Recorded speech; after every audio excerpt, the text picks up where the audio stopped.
Assalamualaikum warahmatullahi wabarakatuh.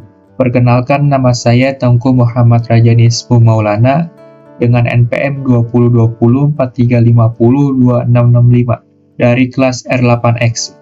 Judul skripsi saya yaitu Sistem Pakar Diagnosa Penyakit Pencernaan Manusia menggunakan metode forward chaining dengan program studi Teknik Informatika Fakultas Teknik dan Ilmu Komputer Universitas Indraprasta PGRI tahun 2024. Di sini saya telah membuat program sistem pakar untuk mendiagnosa penyakit pencernaan manusia dengan menggunakan Java NetBeans.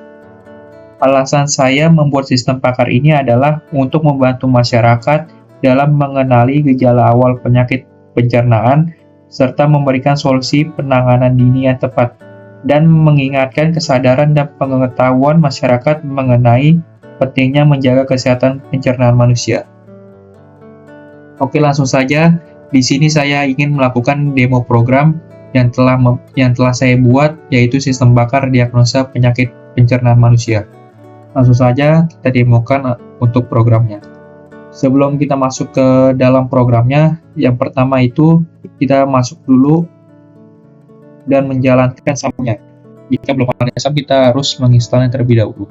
Di dalam SAM ini kita harus men-start, yaitu yang pertama ada Apache, yang kedua ada MySQL. Kedua ini harus kita start agar programnya terjalan dan masuk ke dalam database. Yang pertama kita start dulu, Apache di sebelah kanan, yang kedua ada MySQL. Pastikan kedua ini dari kuning menjadi hijau dan dari start menjadi stop. Kita tunggu sebentar. Oke, jika sudah berjalan, selanjutnya kita masuk ke dalam database di phpMyAdmin. Oke, kita refresh saja. Kita tunggu sebentar. Masuk ke database-nya. Di sini saya membuat database-nya bernama DB Pencernaan. Di dalam database pencernaan ini terdapat bakteri, gejala, pengguna, penyakit, solusi, tabel keputusan, dan TMP pilihan. Yang pertama bakteri, kita masuk ke bakteri dulu. Di dalam bakteri ini terdapat ID, nama bakteri, deskripsi. Yang kedua ada gejala. Dalam gejala ini terdapat ID, nama gejala, pertanyaan, detail. Ada pengguna juga. Ada ID, username, dan password yang digunakan untuk di dalam form login, untuk login. Yang selanjutnya ada penyakit. Di dalam penyakit ada ID, nama penyakit, deskripsi. Selanjutnya ada solusi. Dalam solusi ada ID, nama solusi, deskripsi. Lalu ada tabel keputusan, ada ID, nilai gejala, ID penyakit, ID bakteri, ID solusi. Selanjutnya ada TMP pilihan, ada ID, gejala, dan nilai. Oke, jika sudah dipastikan sudah ada database dan sudah diimport, selanjutnya kita masuk ke dalam programnya. Langsung saja kita masuk ke programnya. Sebelum kita masuk ke menu utama, kita ditampilkan ada form login yang harus kita masukkan username dan password terlebih dahulu. Di dalam form login ini, kita harus memasukkan username dan password yang telah kita buat sebelumnya. Kita masukkan saja, saya telah membuat username dan passwordnya yang bernama username Raja dan passwordnya 123. Dan ada button login. Setelah memasukkan username dan password, kita klik button login, nanti otomatis akan berpindah ke dalam menu utama. Oke, selanjutnya pada menu utama ini terdapat panel atas, panel tengah, dan panel bawah.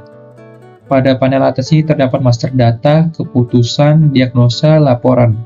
Pada panel tengah ini terdapat gambar untuk menerangkan apa yang kita buat, yaitu sistem pakar diagnosa penyakit pencernaan manusia.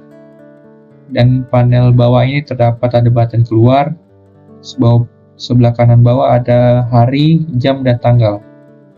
Oke, selanjutnya, kita coba dulu yang button keluar ini. Button keluar ini fungsinya untuk kembali kepada form login awal. Kita coba klik, nanti dia otomatis akan berpindah ke form login awal. Oke, kita masuk kembali, masukkan username dan password kembali, kita klik login. Oke, kita akan berfokus kepada panel atas. Pada panel atas ini terdapat menu master data. Pada menu master data ini terdapat data gejala, data penyakit, data bakteri, data solusi, dan data pengguna. Kita masuk ke data gejala. Pada data gejala ini, tabelnya terdapat ID, nama gejala, pertanyaan, detail gejala. Selanjutnya di bawah ini terdapat button kembali, button tambah, button ubah, button hapus, dan button cetak. Dan juga terdapat berapa jumlah dari data yang ada di tabel. Di sini terdapat 19 data atau buah. Oke, yang pertama ada button kembali. Button kembali ini fungsinya untuk kembali kepada menu utama. Kita coba klik, nanti dia akan berpindah kepada menu utama. Kita kembali. Selanjutnya ada button tambah. Button tambah ini fungsinya untuk menambahkan data gejala pada tabel. Kita contohkan misalnya tambah, nanti dia akan muncul form tambah gejala. Coba kita masukkan contoh. Misalnya gejalanya adalah demam. Tanya gejala, kita contoh saja. Isi contoh tidak. Dan jika sudah mengisinya, di bawah sini terdapat button batal dan button simpan gejala. Jika tidak jadi atau menambahkan gejala, klik button batal. Dan jika ingin menyimpan yang telah ditambahkan gejala, klik button simpan. Coba kita klik button batal terlebih dahulu, nanti otomatis dia akan membatalkan. Oke, kita masukkan kembali.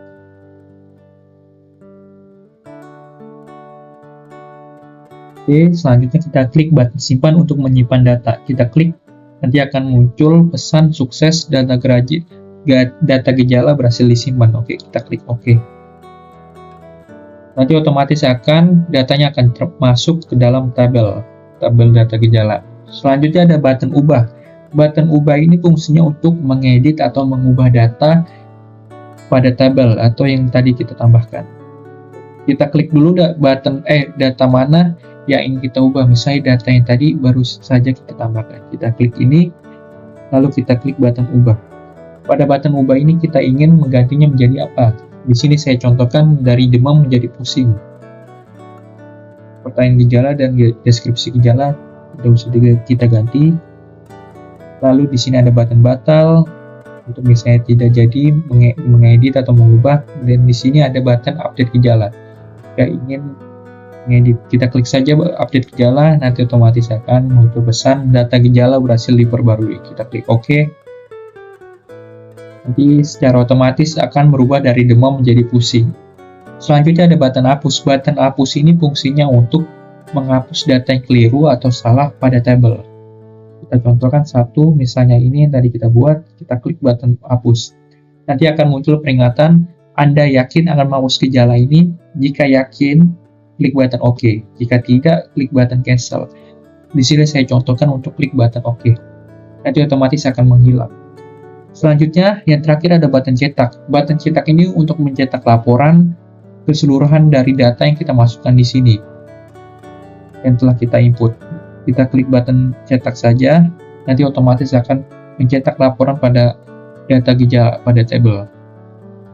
Oke, kita perbesar, klikkannya 50%, otomatis dia akan ini laporan gejala. Ada tanggal, selanjutnya di sini kita bisa juga menyimpannya pada file manager. Di sini bisa memilih dari dokumen atau yang lain yang simpannya. Di sini saya contohkan dari dokumen saja.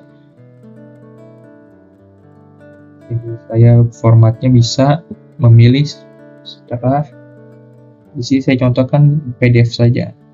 Jadi otomatis akan tercetak menjadi PDF. Kita coba buka, kita tunggu sebentar. Oke, dia akan mencetak. Kita perkecil, otomatis tercetak menjadi laporan. Oke, selanjutnya kita kembali.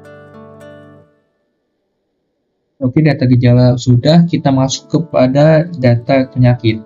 Pada data penyakit ini di tabel terdapat ID, nama penyakit, deskripsi, nama-nama penyakit. Dan button bawah ini terdapat button kembali, button tambah, button ubah, button hapus, dan terakhir button cetak. Dan ada juga jumlah penyakit yang pada tabel.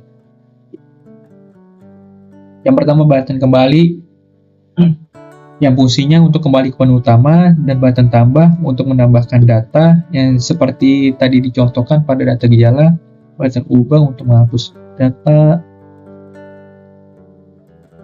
button ubah untuk mengubah data, button hapus untuk menghapus data, dan button cetak untuk mencetak data keseluruhan pada tabel.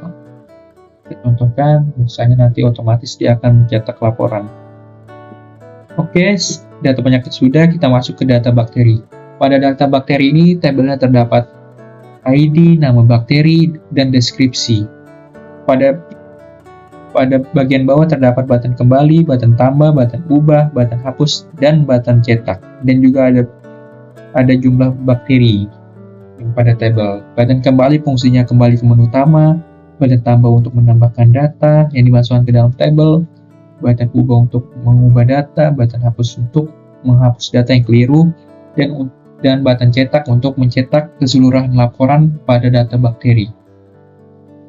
Ketika cetak, otomatis dia akan cetak laporan data bakteri. Berapa kecil, 50%. Oke, selanjutnya ke data solusi. Pada data solusi ini terdapat ID, terdapat solusi, terdapat deskripsi pada tabel, dan di bagian bawah terdapat button kembali, button tambah, button ubah, button hapus, dan button cetak. Dan ada jumlah solusi pada tabel. Button kembali fungsinya untuk kembali ke menu utama, button tambah untuk menambahkan data, button ubah untuk mengubah data atau mengedit data, button hapus untuk menghapus data, button cetak untuk mencetak data keseluruhan pada tabel. Kita klik button cetak, otomatis dia akan mencetak laporan data solusi. Oke, selanjutnya kita masuk ke data pengguna. Pada data pengguna ini terdapat ID, username, dan password yang tadi kita masukkan pada form login. Tadi kita masukkan username saja dan passwordnya 123. Jika ingin menambahkan username dan password baru, kita tambahkan saja untuk masuk ke form login. Oke, di bagian bawah terdapat button kembali, button tambah, button hapus, dan button cetak. Dan ada jumlah pengguna. Button kembali untuk kembali ke menu utama, button tambah untuk menambahkan data, button ubah untuk mengubah atau mengedit data, button hapus untuk menghapus data, dan button cetak untuk mencetak laporan pada data. Seperti ini laporan data pengguna. Oke, jika sudah master data sudah, selanjutnya kita masuk kepada keputusan, pembuatan keputusan. Pembuatan keputusan ini nantinya akan masuk kepada tabel keputusan. Form keputusan ini adalah untuk mencari penyakit apa yang diderita oleh pengguna yang berdasarkan gejala yang diinput. Misalnya saya contohkan penyakit berdasarkan gejala yang diinput. Misalnya adalah ya di sini ada gejalanya ada mual, ada nilai. Nilai ini adalah ya atau tidak. Misalnya mual ini merasa mual atau tidak. Misalnya ya, pilih misalnya tidak, pilih tidak. Misalnya saya contohkan adalah penyakit MAH. Penyakit MAH ini adalah gejalanya, misalnya dia merasa mual, iya. Di sini juga terdapat detail gejala mengenai mual. Misalnya mual itu, rasa mual bisa disertai dengan perasaan tidak nyaman di perut, dan ketidaknyamanan umum. Rasa mual bisa disertai dengan perasaan tidak nyaman dan tidak nyamanan umum. Oke, ada detail gejala. Jika sudah dipilih, kita klik button lanjut. Gejalanya mual, kehilangan nafsu makan, iya. Selanjutnya, nyeri di bagian perut, tidak. Perut kembung, iya. Nyeri BAB, tidak. Muntah, iya. Nyeri ulu hati, tidak. Sering bersendawa, tidak. Nyeri perut, tidak. Lemas dan pusing, iya. Dapat interpelasi feses, tidak. Sering buang air besar, tidak. Perang perut, tidak. Kesulitan menelan, tidak. Sensasi terbakar, dia tidak. Demam atau meriang, tidak. Kesulitan untuk menahan keinginan buang air besar, tidak. Harus mengejar saat BAB, tidak. Kotoran terasa keras dan kering, tidak. Oke, selanjutnya akan muncul form pembuatan keputusan, ada penyebab dan pilih solusi. Dari gejala tersebut kita pilih solusi, penyebabnya adalah penyakit. Kita klik penyakit, kita pilih penyebab, kita klik gejala tersebut adalah penyakit dari mah. Ini adalah form keputusan untuk kakak. Nantinya akan dipilihkan oleh pengguna. Sekarang kita pilih solusinya, jika sudah, kita klik button simpan keputusan. Nanti akan muncul data keputusan berhasil disimpan. Oke, kita refresh. Itu otomatis akan muncul. Itu seperti ini. Pada tabel keputusan ini terdapat ID, terdapat nilai gejala, nama penyakit, nama bakteri, dan nama solusi. Nama bakteri, nama penyakit, nama bakteri, nama solusi ini adalah mengambil dari master data ini. Jika sudah ada nama penyakit, nama bakteri, nama solusi, ini solusi dari penyakit atau bakteri. Misalnya kita masukkan sekali lagi adalah bakteri.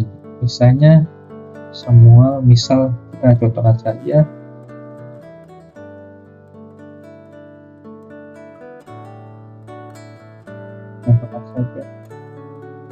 Jika gejalanya dapat nanti proses mulai besar, kita contohkan saja ya.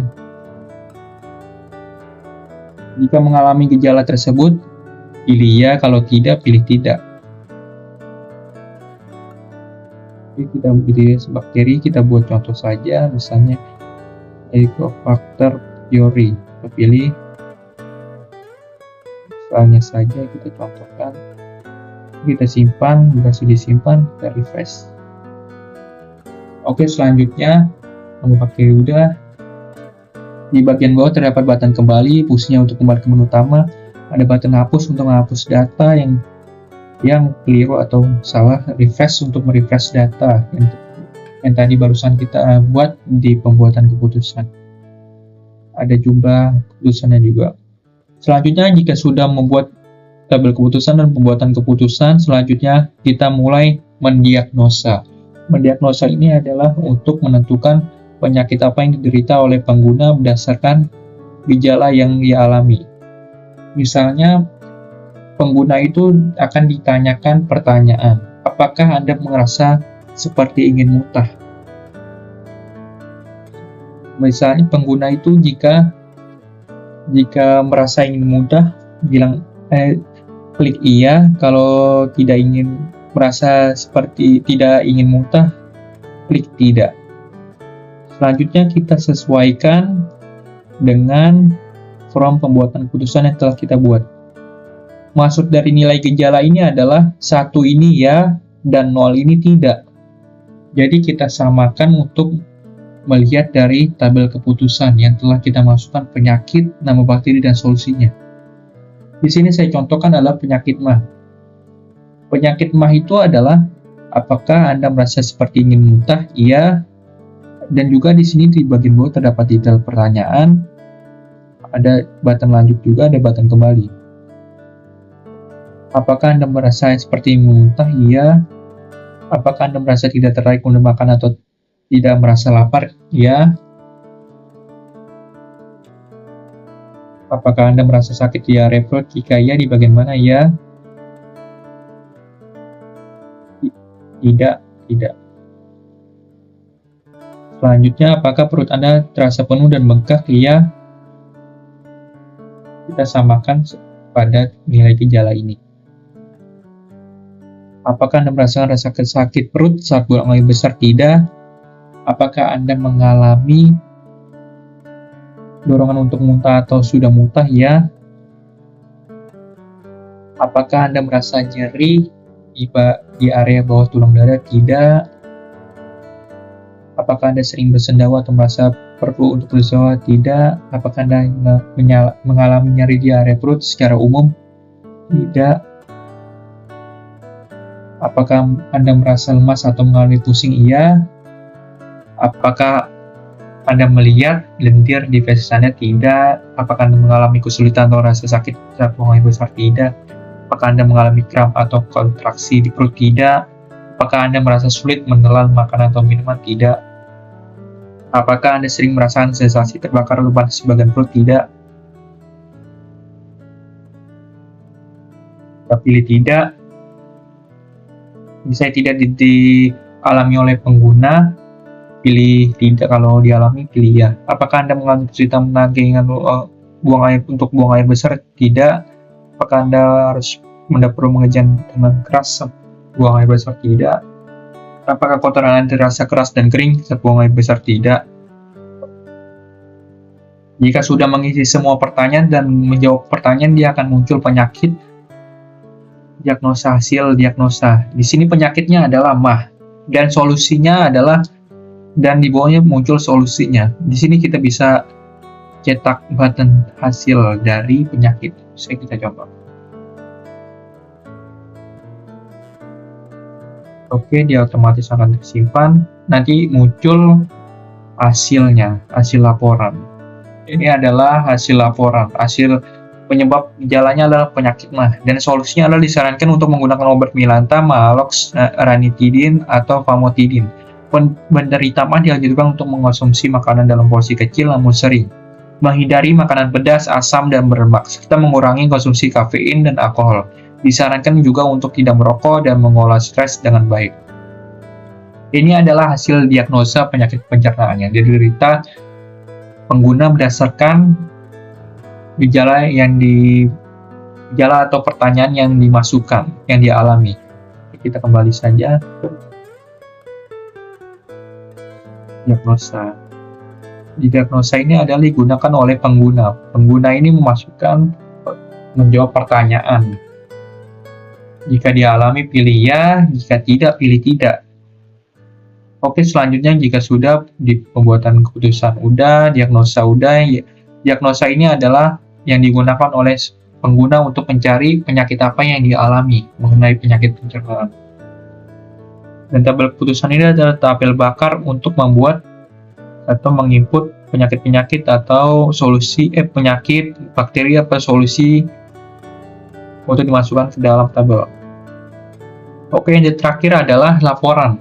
Laporan ini terdapat laporan gejala, laporan penyakit, laporan bakteri, laporan solusi, dan laporan pengguna.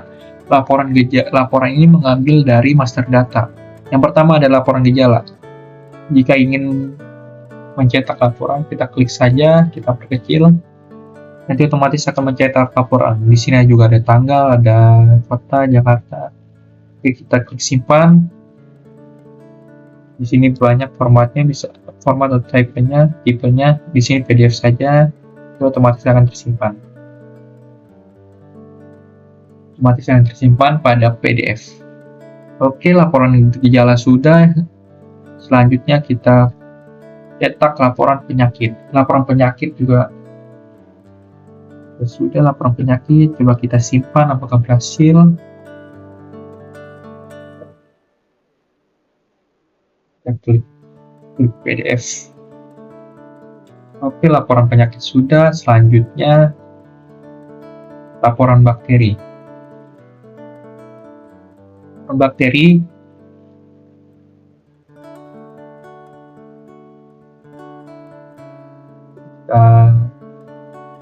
Format PDF kita cetak di data bakteri. Selanjutnya ada laporan solusi. Kita cetak laporan solusi, bisa dipindahkan kemana saja selain dokumen PDF. Kita cetak, nanti akan muncul laporan data solusi beserta tanggal cetaknya. Oke, yang terakhir ada laporan data pengguna. Kita cetak,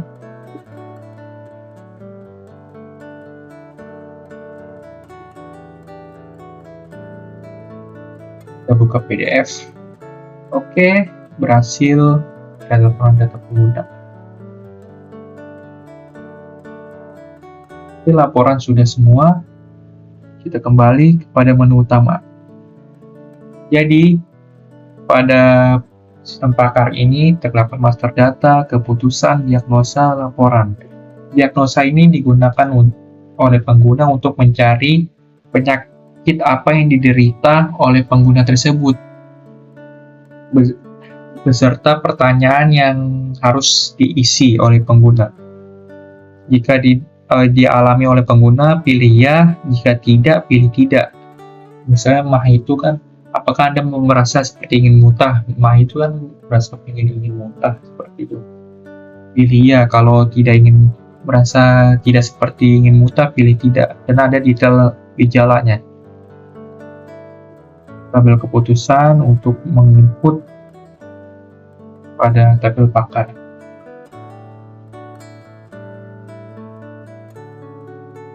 Oke, mungkin kesimpulannya adalah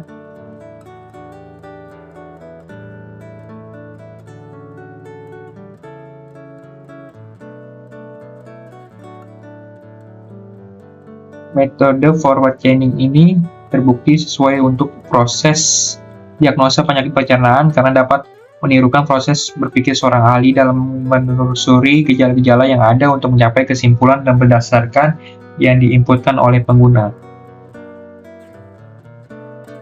Saya juga berharap sistem ini diharapkan dapat membantu masyarakat dalam mengenali gejala-gejala awal penyakit pencernaan dan membantu masyarakat untuk mendeteksi dini sebelum ke tahap yang lebih serius. Mungkin sampai sini saja saya melakukan demo programnya. Mohon maaf apabila ada salah-salah kata. Wassalamualaikum warahmatullahi wabarakatuh. Terima kasih telah menonton.